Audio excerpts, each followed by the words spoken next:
Saya faham umur meningkat, wajah memang jatuh. Itu tak adil, saya terima. Tapi keadaan wajah saya sekarang ni buat saya hilang keyakinan diri, doktor. Saya takut pembedahan, takut jarum, takut sakit.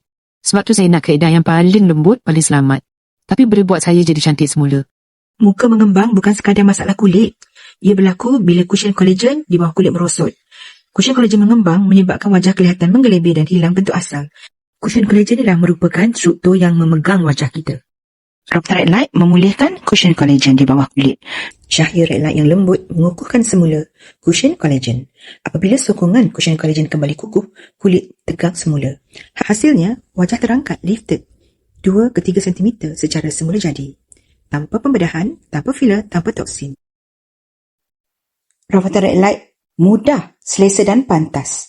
Ia bermula dengan sesi face mapping untuk kenal pasti punca kejatuhan dan tetapkan setting red light yang paling sesuai. Proses rawatannya simple, selesa dan seronok. Tiada drama. Tanpa pembedahan, tanpa toksin, tanpa filler, segala-galanya natural.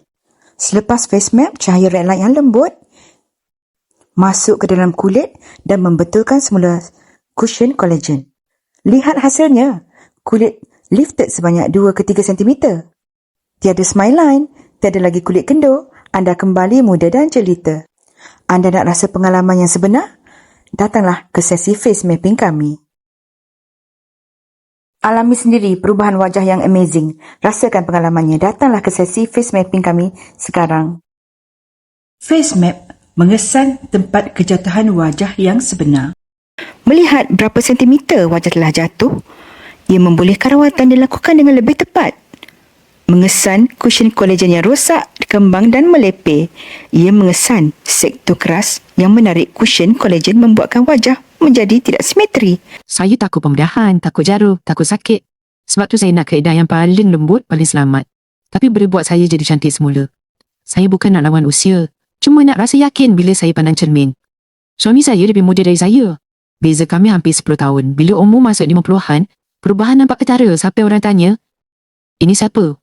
Anak ke suami? Malu, doktor. Sangat malu. Niat saya nak jaga diri saya, untuk keyakinan saya, untuk kebahagiaan rumah tangga kami. Book sekarang untuk harga promosi online. Jangan lepaskan peluang ini.